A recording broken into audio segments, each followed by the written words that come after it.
Quase que não vai funcionar, olha só. Quase, quase. Muito bem.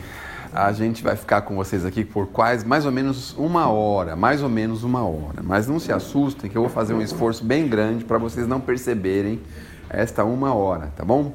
Tenho a impressão que vocês vão sair daqui melhores do que chegaram. Os nossos benfeitores estão aí a postos para nos ajudar.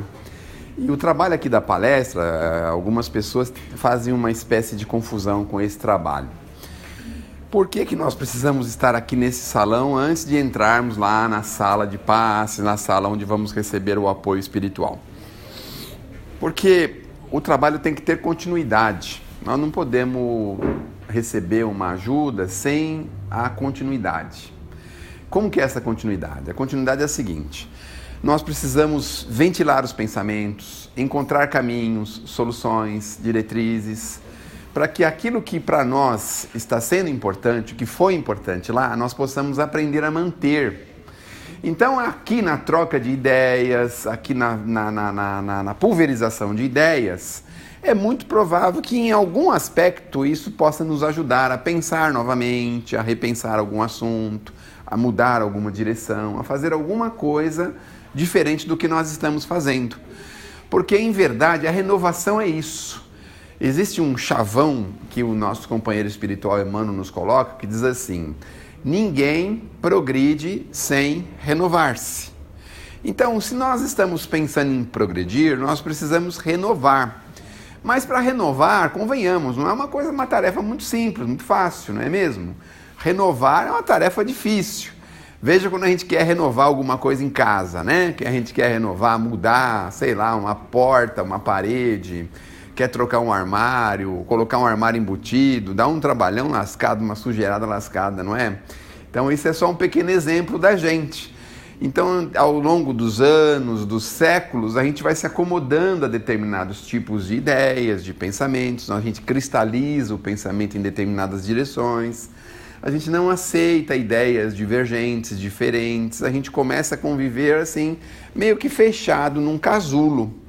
Só que nós não estamos na Terra para ficar assim, nós estamos na Terra para ampliar o nosso conhecimento, o nosso entendimento, e nós precisamos ficar à disposição para isso.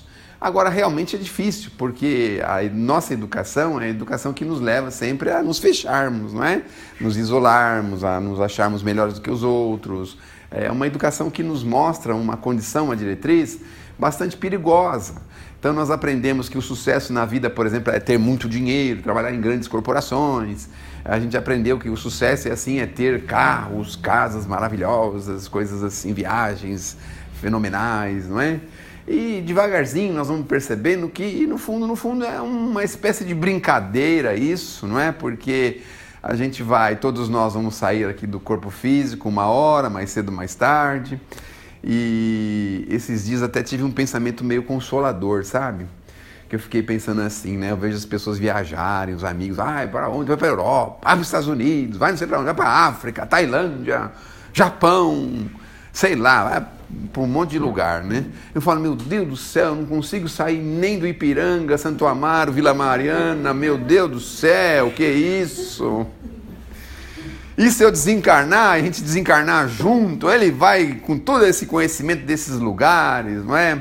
Eu tive um pensamento consolador que era assim, porque depois que a gente desencarna, a gente também pode passear, pode viajar, não sei se vocês sabem disso. A gente pode, então a gente sai do corpo, tranquilão, fala assim, bom, eu acho que eu vou ver uma tarde lá na Itália, vou ver como é que é a tarde na Itália. Aí a gente vai para a Itália, assim, rapidamente.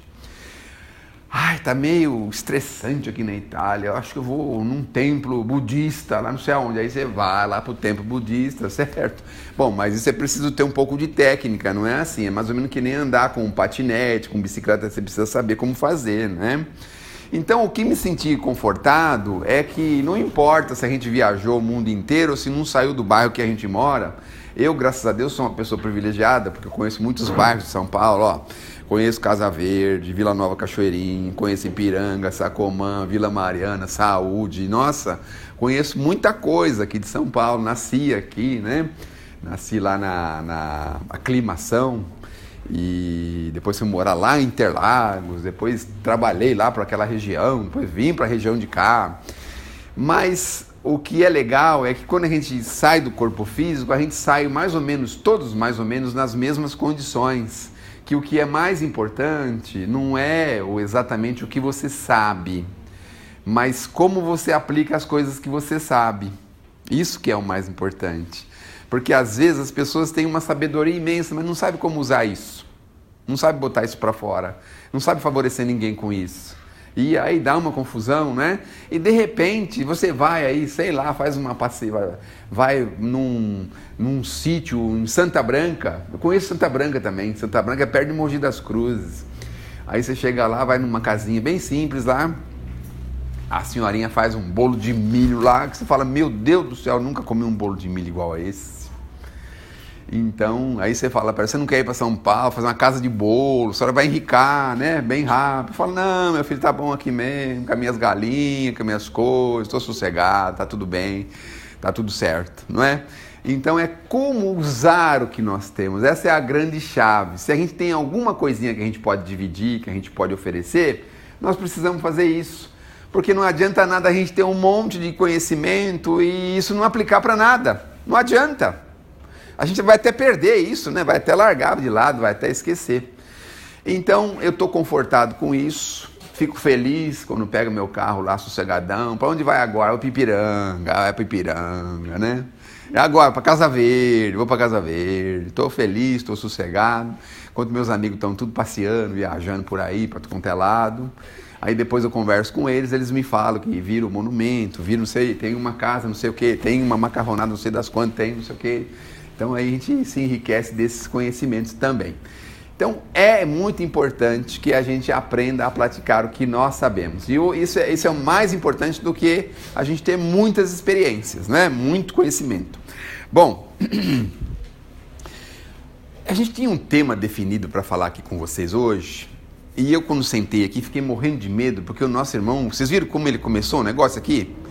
50 anos atrás eu falei, meu Deus do céu, lascou tudo, ele vai falar tudo que eu vim falar aqui. O astronauta chegou, né? Chegou na Lua, 50 anos, falei, ai, lascou tudo, aí vai atrapalhar tudo o meu serviço hoje. Mas graças a Deus a minha vibração foi tão boa que ele desviou, sem perceber, ele foi para outras coisas, foi falar outras coisas e desviou as coisas que eu ia falar. Então me ajudou, tá vendo? Tá vendo como é bom a gente vibrar? Aquele papelzinho lá, assim, por exemplo, se você quer o mal do seu inimigo, aí você põe num papelzinho assim, que ele se dê bem, que ele fique muito bem de vida e progrida. Faça essa vibração lá, tá certo? Essas valem a pena. Agora, se começar a falar coisa que não deve, aí lascou tudo, porque a vibração não vai para lá, vem para cima de nós. Então, na verdade, o problema justamente é esse, né? A gente pensa que está fazendo para o outro, na verdade está fazendo para a gente mesmo, né?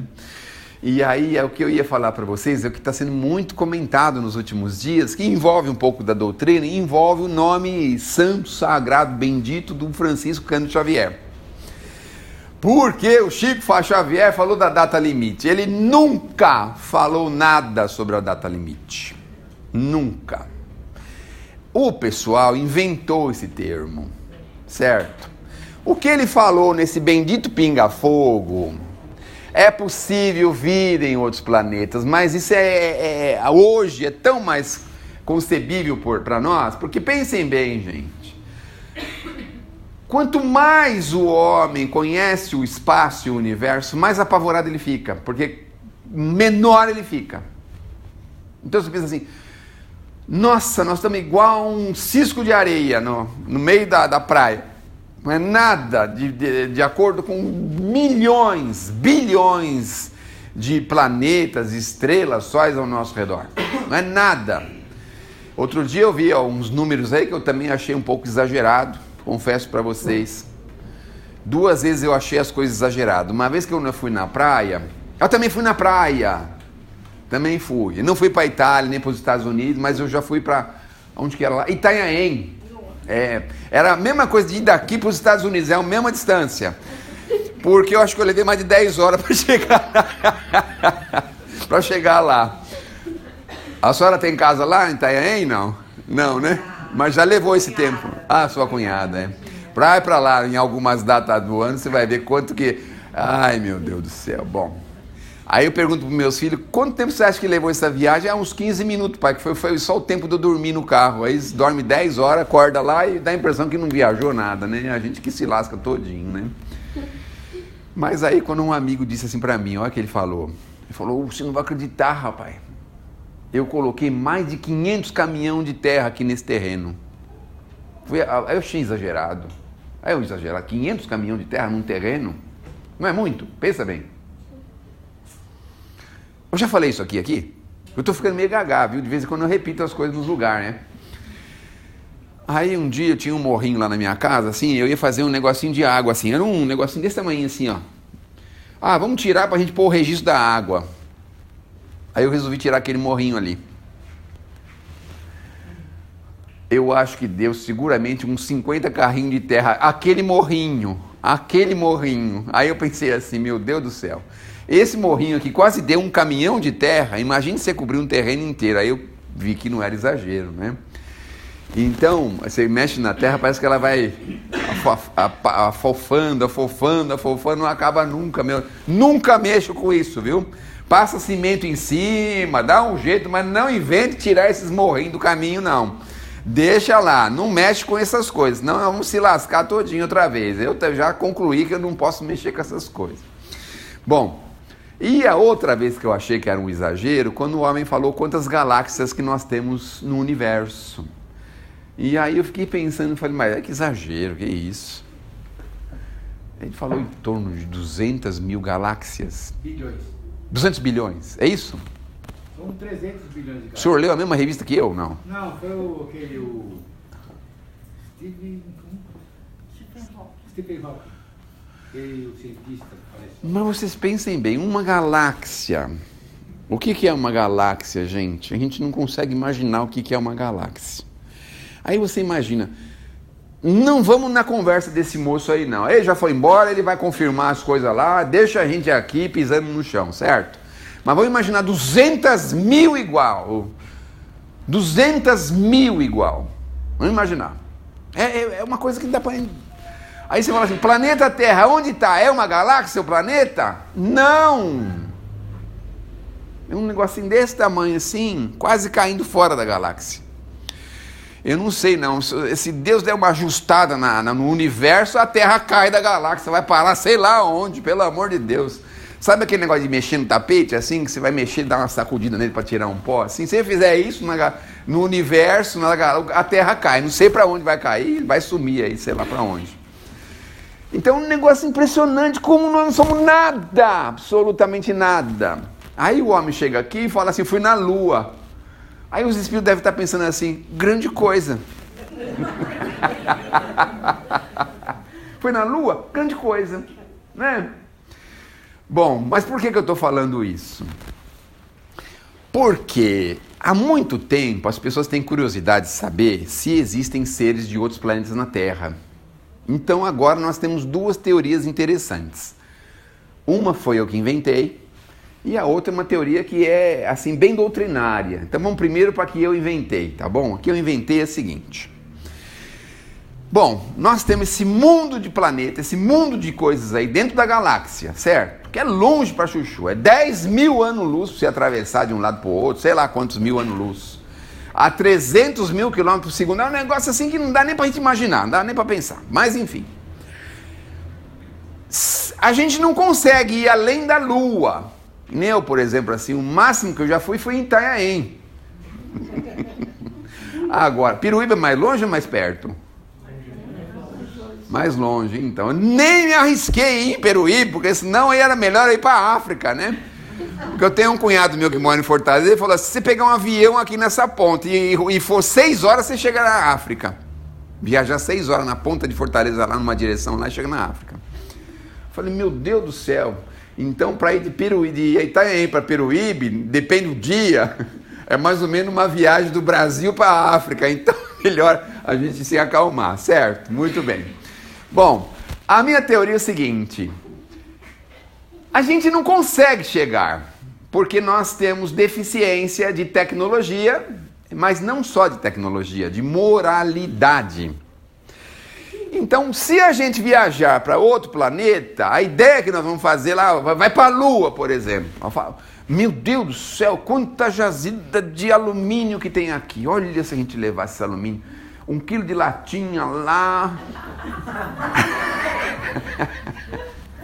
É duro ser pobre por isso. Tudo empobrece, né? 1 quilo de latinha. O que é 1 quilo de latinha? Pelo amor de Deus. 60 latinhas, não é nada. 60 latinhas a pessoa toma no fim de semana, né? De Guaraná, Coca-Cola, essas coisas. Não é outras coisas, não. É isso. Porque a turma, quando resolve beber essas coisas, eles compram, tá? Sempre tem lá, o grupo nunca tem problema. Se você quiser fazer uma vaquinha para fazer uma carne, alguma coisa, o povo já fica nervoso. Mas as 60 garrafinhas, a latinha de Coca-Cola, Guaraná, essas coisas vai ter lá, certo? Muito bem. Então, a gente não pode chegar nesses planetas porque nós não temos tecnologia e não temos moralidade. Porque a moral e o conhecimento andam mais ou menos juntas. Hoje nós vivemos um período de bastante conhecimento, mas um período onde nós estamos ainda em crescimento moral. Ainda falta para a gente um pouco de moral. Então isso interdita a nossa chegada em outros planetas. Nós não podemos ir para outros planetas, porque senão a gente chega lá com ideias de dominação. É mais ou menos como os filmes. Por que a gente imagina que todo extraterrestre vai chegar aqui, vai roubar a gasolina, vai roubar não sei o que, o ouro, vai atacar os Estados Unidos? Por que não ataca a China, caramba? Deixa os Estados Unidos para lá. Logo, por que não ataca, sei lá, outro país aí, Argentina, por exemplo?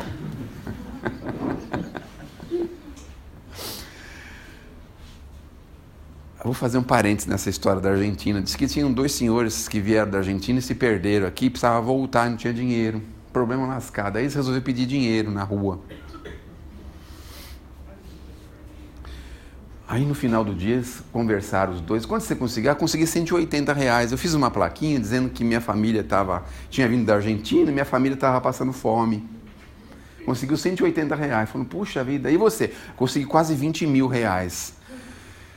Mas como assim quase mil? É que eu fiz uma plaquinha e escrevi assim, estou voltando para a Argentina, só falta R$1 para completar a passagem. Deram mais de R$20 mil para ele voltar logo, urgente. Meu Deus do céu, como um brasileiro é terrível com esses argentinos. Bom, aí o que acontece? A gente não pode, nós não temos condição moral de ir, então nos é interditado. Muito bem. Essas ideias de dominação é uma ideia que o homem tem, acreditando que esses nossos irmãos vêm aqui para vampirizar o planeta. Imagina uma coisa dessa. E a minha teoria é essa: se eles tiveram autorização para vir, porque primeiro tem tecnologia superior. Se tem tecnologia superior, obviamente tem moralidade superior também. E aí eles vêm aqui, não vêm para vampirizar. O que eles vêm fazer aqui, pelo amor de Deus? É que nem a gente quando vai, sei lá, numa cidadezinha pequena, na casa de familiares que passam dificuldades, a gente não vai lá para tirar o mínimo que eles têm, pelo amor de Deus. A gente pode levar para acrescentar alguma coisa, favorecer em alguma coisa. Não vai para tirar o que eles têm, isso não cabe na nossa cabeça. Então eles não vêm aqui para isso, óbvio. Mas nós estamos falando em corpo físico. Estamos falando em corpo físico, essa é a primeira teoria. Porque todo mundo, de vez em quando aparece essa ideia de ET que vira não sei aonde, ET de Varginha, de Matozinho, não sei da onde. É possível? Tem moralidade, tem tecnologia? É possível, é óbvio que é possível, não é? Muito bem. Aí vem a segunda teoria, que é a seguinte. Nós, quando perdemos o corpo de carne, sabe o que acontece com a gente? A gente se torna cidadão universal. Olha só. Nós perdemos o corpo de carne da Terra. Nós ainda fazemos parte da atmosfera da Terra. Claro que nós estamos a um passo da cidadania universal. Um passo. Porque se nós perdemos o perispírito também e ganharmos outro perispírito, nós saímos da Terra. Temos uma cidadania universal. Mas vamos imaginar de uma forma mais simples para a gente entender. Se nós temos uma cidadania universal, não importa onde a gente reencarne. A gente vai reencarnar com as condições físicas daquele lugar. Então, se é um olho só, se é 2 fios de cabelo, se é um dedo só, se é 4 dedos, se é 6 dedos, se é 9 dedos. Meu Deus. Não estou dizendo que veio de outro planeta, não estou falando isso. Eu estou falando que depende de cada planeta, certo? O Kardec estudou muito essa questão porque ele disse que tem espíritos extraviados na Terra. Vocês sabiam disso? Esses espíritos que são extremamente atrasados. Eles estão extraviados na Terra, não são da Terra. Muito bem. Mas pode ter 9 dedos, pode ter 18 dedos, pode ter 20, 40, né? Depende, né? Nós vamos estar na condição do planeta. Então vejam, gente, quando a gente está fora do corpo físico, todos nós somos extraterrestres. Essa teoria é minha. Ou seja, eu acho que é quase minha, né? Eu acho que eu já ouvi. Eu fui ligando um pouco as coisas uma com a outra, não posso falar que é minha, senão daqui a pouco alguém vai falar assim, não, você está roubando minha teoria. Rapaz, eu fiquei pensando por 20 anos para chegar nessa teoria, você fala em 5 minutos? Que é isso? Mas é uma coisa lógica, é uma coisa óbvia. E aí nós vamos entrar no nosso assunto, que é essa bendita... Como é que é o nome da data que eu falei? A data limite. Por que a gente pensa que a data limite vai ser assim? Era a mesma coisa dos judeus que esperavam o Salvador, que esperavam o Messias. Eles achavam que iam dormir num dia e no dia seguinte eles iam acordar assim com o céu aberto no meio assim, abrir o zíper do céu assim, aparece todo o universo assim, aí vem lá um grupo de gente lá, vão tomar conta, os romanos vão todos pisar no nosso pé, vão tudo comer na nossa mão. Eles queriam isso, queriam um Messias assim, que os romanos se dobrassem para eles, que eles dominassem tudo, que eles tinham a razão, e era isso mesmo, que o Deus dele era maior que todo mundo. Só que aí, quem é que aparece por aí? Parece um cidadão universal, é o governador do planeta, vem aqui, faz um esforço tremendo para chegar no planeta. Tem que apagar um monte de coisas, tem que diminuir, tem que entrar numa roupa assim, vamos imaginar que ele vestisse um 46, aí ele tem que entrar num 34.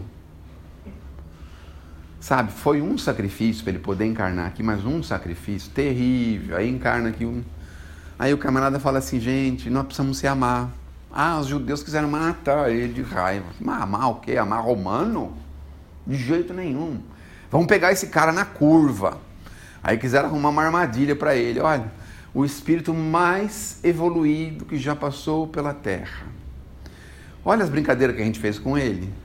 Escuta, Senhor, é lícito dar imposto ao César? Olha as brincadeiras que a gente faz com ele. Se ele falasse que sim, o judeu ia matar ele. Se ele falasse que não, os romanos iam matar ele. Então ele não tinha saída. Mas ele pensa assim, fala, mas vocês são criança mesmo, né? Mostra aí a moeda. Ele nem pôs a mão na moeda. Mostra a moeda. De quem está aí o desenho aí?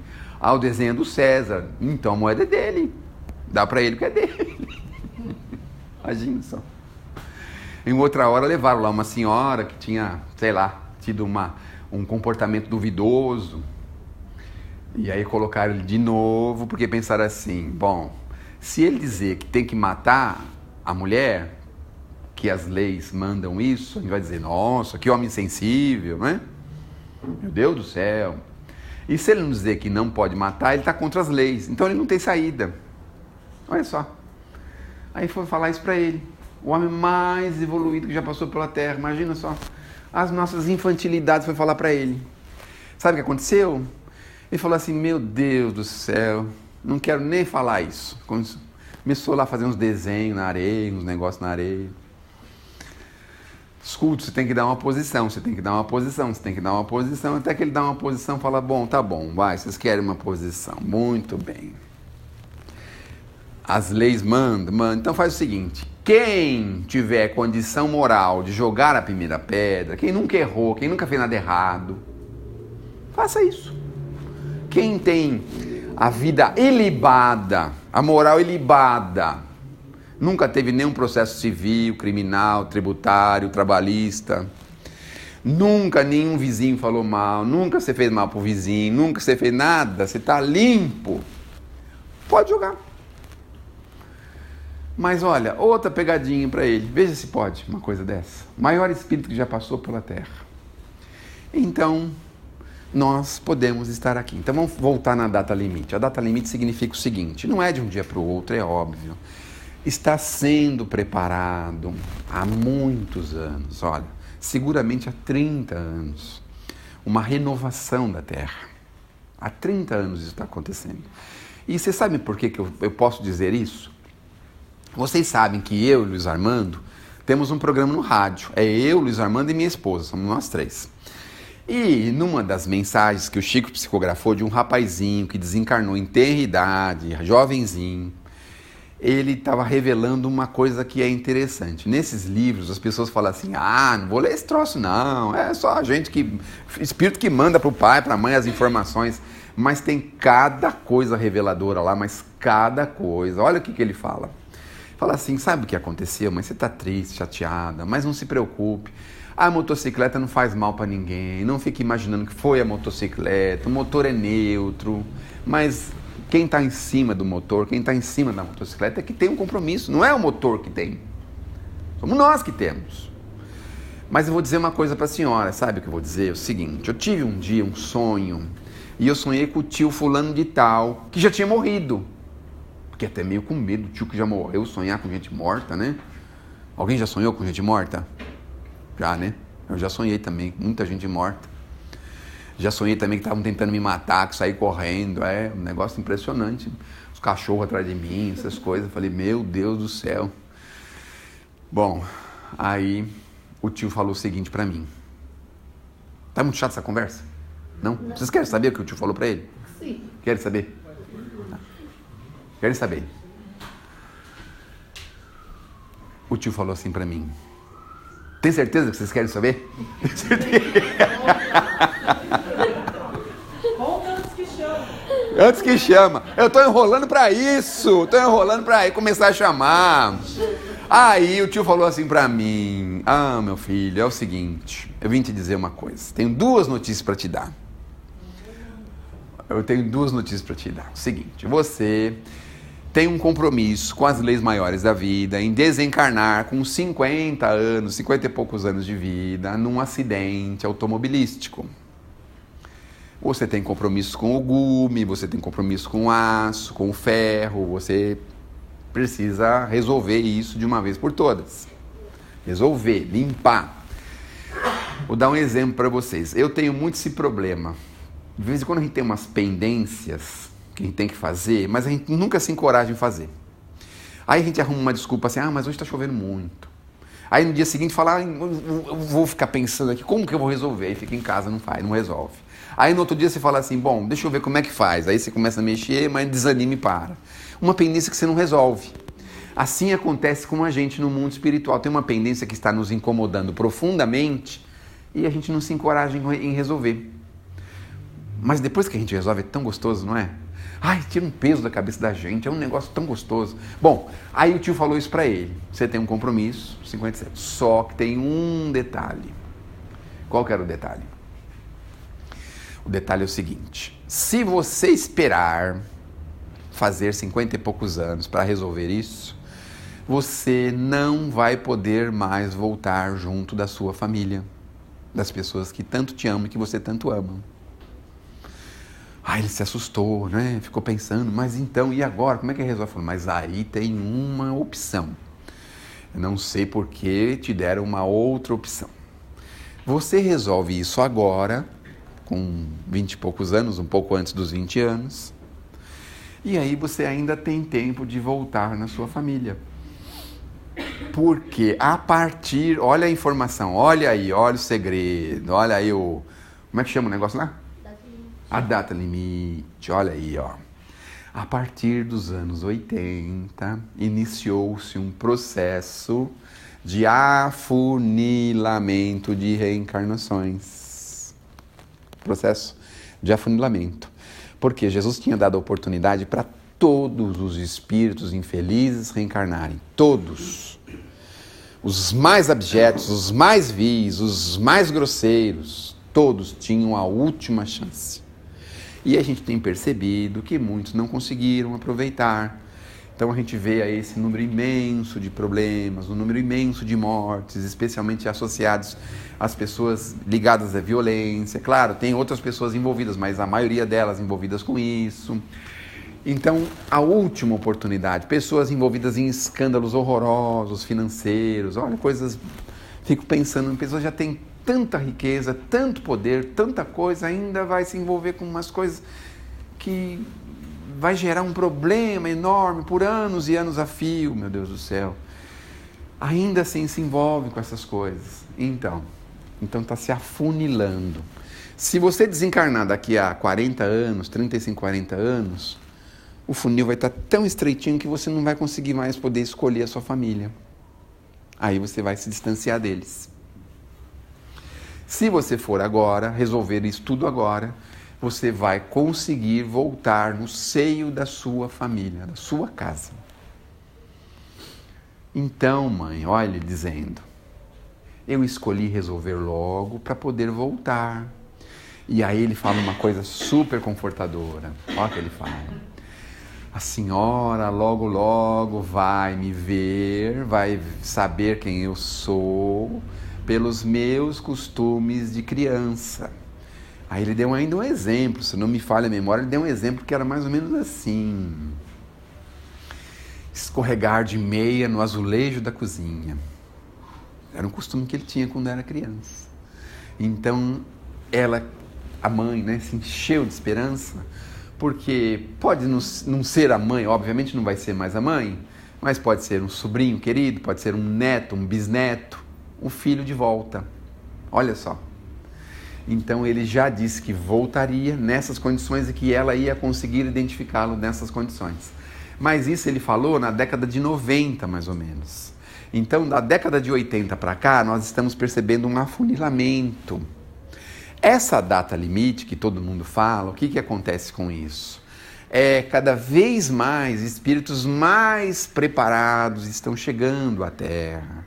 Em poucos anos, essas inteligências desabrocham. Essas inteligências se mostram, se aperfeiçoam, se mostram. E essas inteligências trazem para a gente recursos profundos de arte, recursos profundos de amor. Exemplos de amor na Terra, vamos pensar um pouco, não é? A gente tem tão poucos, assim, muito de amor forte mesmo.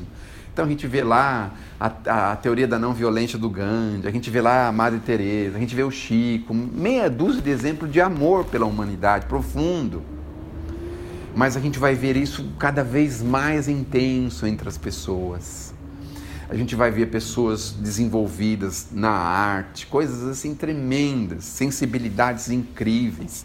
Mas não é essa arte infeliz que nós conhecemos, porque em tese nós estamos há alguns anos no submundo da arte, com todo respeito. No submundo da arte. Não é? É muito difícil a gente ver um artista que sobressai-se. Mas esses que sobressaem, se sobressaem com coisas banais da vida, com coisas desnecessárias de propaganda, propagação. É raro a gente ver. Sim, tem alguns, claro, tem as exceções, óbvio que tem. Mas isso vai acontecer assim em cada lar. A gente soube, uns anos atrás, que cada família ia abrigar pelo menos uma pessoa envolvida com químicas. E olha o que nós estamos vivendo hoje. Não é essa a realidade? Então agora eu posso dizer para vocês, a partir de então, todas as famílias vão ter alguém que tenha alguma afinidade com a arte, com algum instrumento, com alguma música, com alguma coisa associada à arte, mas a arte nobre. E o que é a arte nobre? Aí é importante a gente entender. Se a gente pegar, por exemplo, um Dante Alighieri, né? O que o Dante Alighieri retratou? Lembram dele? Não. Ele retratou o inferno. Foi isso? O inferno de Dante. Olha só. Sabe por quê? Porque ele não tinha condição de retratar o paraíso de Dante. Ele não tinha evolução para conhecer o paraíso. Então, ele se sujeitou a retratar aquilo que ele tinha condição de conhecer. Olha só. Então, vejam. Isso com as nossas músicas. Vejam. Hoje, praticamente em toda parte do mundo, a gente vê músicas assim, Sabe, tem uma batida bonita, tem tal, mas tem umas letras assim bem complicadas, meio difíceis, meio esquisitas. Não é uma coisa bonita, né? Que você fala, nossa, que coisa linda, que ajuste bonito, que coisa linda. Então tem também, mas não tem a mão cheias. É o que nós vamos ter no nosso futuro. Beleza das formas. Então hoje, todas as cidades que você entra, qual a primeira imagem que você vê em todas as entradas de cidade? Comunidades. Não é mesmo? Todo mundo um morando em cima do outro, de uma forma precária, desumana até. Veja, a gente chega a ponto de exaltar isso, achar que isso é bonito. Mas é a arte deles, é o jeito que eles gostam de viver. Quem gosta de viver desse jeito? Nada. Alguns gostam, mas é a evolução dele. Ele gosta de estar no meio da confusão, porque ele gosta de confusão. Mas fala sério, quem é que não gosta de ter uma coisa harmoniosa, uma coisa bonita? Se a gente pudesse... Não estou falando assim, vou falar de mim agora. Se eu pudesse, que vocês podem, vocês moram em Ipiranga. Aí você vai comprar o carro, você vai pegar um carro esquisitão, quadradão, feio. Você vai escolher, na sua concepção, uma coisa harmônica, bonita. Vai escolher uma cor agradável, uma cor bonita, não é? Então é isso que a gente vem atrás, é isso que a gente... Então vamos ver formas bonitas, você vê, estão despontando aí algumas construções, uma mais bonita que a outra, mas ainda é pouco. No futuro não tem isso a mão cheias. Então, formas de viver, equipamentos de forma moderna, não é? Então hoje a gente tem esses patins, essas coisas, mas vamos ter coisas muito impressionantes, muito inteligentes no futuro, de locomoção, de conhecimento, de inteligência. Então, os meios de transporte, olha, no meu tempo, não faz muito tempo, uns 600 meses mais ou menos atrás, faz muito tempo, né? Então, é uma expressão até um tanto quanto indelicada, mas tinha um ônibus, que era um ônibus Mercedes, que os motoristas chamavam assim, esse Mercedes aqui é bom porque ele tem um rabo quente. O que era o Mercedes rabo quente? O Mercedes rabo quente era o que tinha o motor atrás.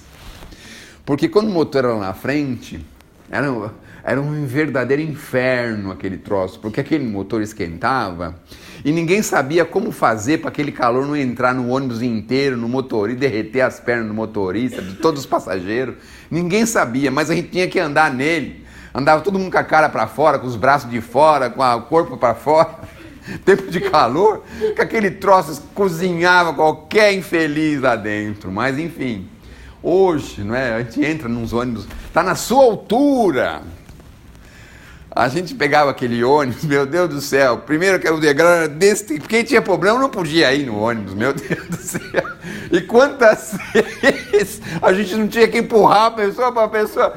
Quer dizer, algumas pessoas, né, que tinham assim um certo excesso de peso, né? Então você empurrava ela para ela poder entrar no ônibus, meu Deus do céu. Aí você entra no degrau, no mesmo chão que você pisa, tá praticamente no mesmo piso.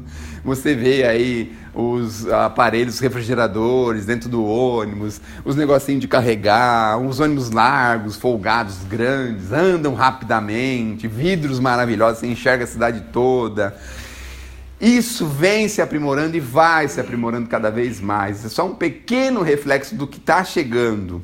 Mas isso tudo foi previsto, por quê? Porque se o homem tivesse estragado, como é que ele teria estragado? Se ele inventasse de criar uma guerra durante esses 50 anos. Então o Chico disse isso, se o homem não entrar em guerras fraticidas nesses 50 anos, quando ele fala em guerra, não é esses fanáticos, esse pessoal doido aí que está fazendo isso aí há anos a fio, não é esse, mas essas que nós tivemos aí, a primeira, aí, país contra país, um negócio terrível. Não! Se nós conseguíssemos passar, se nós não fizéssemos nada nesse sentido, né? Aquele negócio de desencarne em massa, 30, 50, 60 milhões de pessoas, 100 milhões de pessoas, se a gente conseguisse passar por isso, então esses espíritos já estavam em condições de chegar e trabalhar. Então é mais ou menos a mesma coisa assim, vamos imaginar que, sei lá, abra uma escola bonita e tal, bem colocada no meio de um lugar super perigoso. muitas pessoas não vão querer ir trabalhar lá porque vão ter receio de ir, porque eu não tenho condução, eu tenho que andar a pé, vou ter que passar no meio de uma confusão, no meio de um problema, eu acho melhor não ir, porque é arriscado.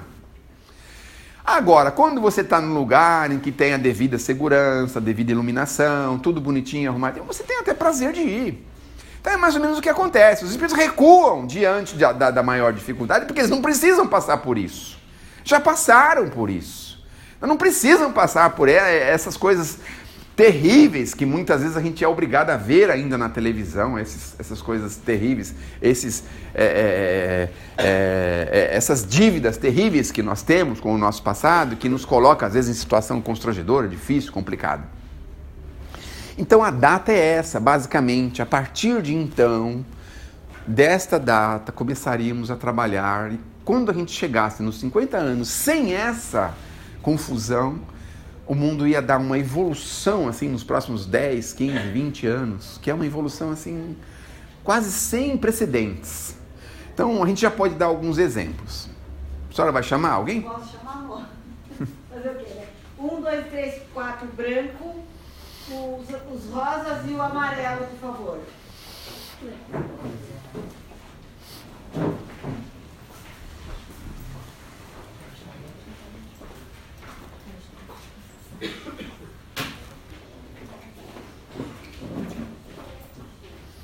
Então nós teríamos um desenvolvimento sem precedentes.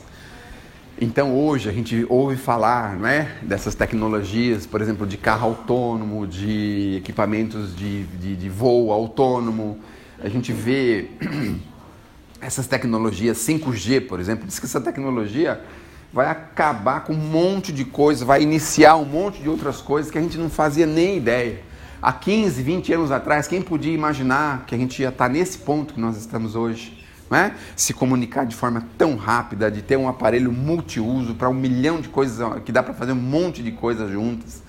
Imagine daqui a 5 ou 10 anos, como nós vamos estar. Então, tudo que a gente vê hoje vai estar absolutamente mudado. Nós precisamos tomar esse cuidado, porque muitas das profissões que nós temos hoje, nós não vamos ter daqui a 5, 10 anos. Por exemplo, o direito, nas minhas contas, em menos de 5 anos, provavelmente a gente não vai precisar mais de advogados. Provavelmente. Hoje nós temos um impacto... Continuar com esse presidente, com o presidente? Mas o presidente é que é ocupado? ele está acabando com as leis. Acabando com as leis? Com os direitos. Será? É mesmo? Mas o problema dos advogados não são bem as leis, são a infração às leis. Porque quem cumpre a lei não interessa para advogado, interessa quem não cumpriu ou quem está descumprindo alguma coisa, não é isso? Isso é uma educação que vem da gente. Conforme nós vamos crescendo, desenvolvendo, vai pensar assim, eu vou perder tempo com essa picuinha. A gente vai deixando de ser melindrosos, não é? Vai aprendendo a renunciar um pouquinho para ter mais sossego mais para frente. Tem um monte de detalhes que a gente vai percebendo com o tempo, não é? Claro, as leis vão se ajustando, mas uma coisa que você falou que é interessante, na minha concepção, o presidente interfere um pouco nas leis, mas quem cria as leis é um grupo de 500 pessoas que foram contratadas para isso. E eles estão lá para fiscalizar, para fazer o que é melhor. Então, se o presidente fizer besteira, dá um chute no traseirão dele e corrige as coisas. Então, às vezes a gente pensa, não, mas a questão do direito não é isso, a tecnologia está chegando. Pensem bem sobre a tecnologia. Hoje, os nossos tribunais funcionam de forma remota. Os nossos tribunais recebem as nossas reclamações de forma remota. Então não vai demorar muito tempo para você ter um aplicativo, por exemplo, para você dizer, o fulano bateu no meu carro atrás, um dia tal, tinha lá uma câmera ali perto, que é o número tal dessa câmera, aí o aplicativo chama a outra pessoa, a pessoa fala as razões dele e pá, dá um veredicto. Aí vem o homem e fala assim, bom, acho que tá de acordo, é isso mesmo. É isso que ele vai fazer. É isso da invenção minha, viu, gente? Pode ser que não seja bem assim, tá certo? Mas eu também estou falando isso porque eu já estou aposentado, também estou sossegadão, então, né? O judiciário não é tão evoluído assim, não. Então, olha, há uns 10 anos atrás eu estava falando... 20 no judiciário. A senhora está 20. Mas a nossa senhora é do civil ou do trabalhista? Federal. Federal. Federal, mas... Civil. Eu estava conversando com uma... Bom, agora é cultura inútil, tá bom? Cultura inútil. Eu estava conversando com uma senhora da área civil estadual. Eu falei assim, meu Deus, que vergonha. O Fórum Trabalhista, você vai no computador e protocola a petição. O civil está ainda comendo capim, que é isso? Ele falou assim, espera, daqui uns 5 anos você vai ver só. 10 anos atrás. Realmente, depois de 5 anos... O negócio ficou mais sofisticado do que o tal do PJE, que é o federal. Que o PJE é uma coisa de corrupção. Dá para ser claro de ver isso, porque é um sistema que não funciona. Eu fico pensando, o Bradesco tem 100 milhões de contas, o cara não erra num centavo.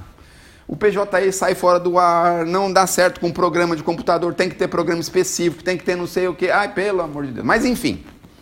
Não foi feito para dar certo. Não foi feito para dar certo. Isso também é culpa do presidente?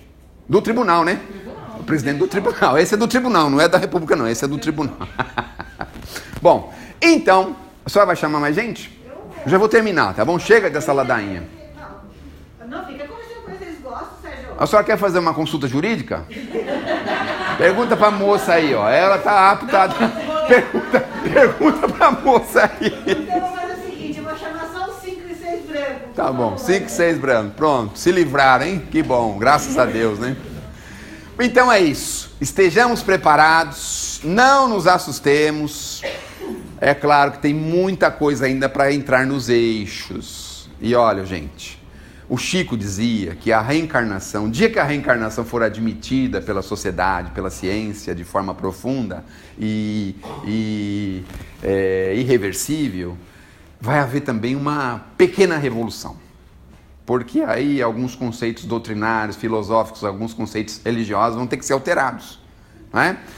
Então o Chico dizia o seguinte, como é que a reencarnação vai ser uma medida para cada um? Ele deu o exemplo do camarada que recebeu uma maçãzada na cabeça. Como é que era o nome dele? O Newton. Então a reencarnação vai acontecer mais ou menos assim. O cara descobre a teoria, né? Com uma maçã na cabeça. A reencarnação vai acontecer mais ou menos parecido. Quando menos espera, pega um desses aí, o cara fala, meu Deus do céu, olha aí, era isso, olha só, descobriu. Aí não tem jeito, aí vai ter que mudar, vai ter que renovar. E aí vai ter um detalhe interessante, alguns de nós já vamos saber disso, graças a Deus, mas para muitas pessoas que vivem num quartinho escuro, nós vamos abrir as janelas. Vai dizer assim, olha o quartinho escuro que você não está me enxergando as coisas que estavam acontecendo com você aí dentro. Mas olha aí, ó, clareou, você entendeu que a porta não era bem ali, que a maçaneta não era bem ali, que a tomada de acender a luz não era bem ali, que tinha um buraco no meio desse quartinho, você vai enxergar e aí você vai abrir os seus horizontes. Olha só que coisa, né? Então nós vamos ter também esse aspecto dentro de pouco tempo, pouquíssimo tempo, tá certo? Bom, já falei demais, pelo amor de Deus, ninguém aguenta mais, Deus me livre, continue orando bastante, primeiro por mim, quando eu sair daqui, falar, coitado daquele moço, vamos orar bastante para ele, e orem também por vocês, para que na próxima semana venha alguém competente, em condição favorável, para ajudar vocês melhor, tá bom? Vamos fazer uma prece para a gente terminar? Fazer uma prece para a gente terminar, mas eu vou desligar.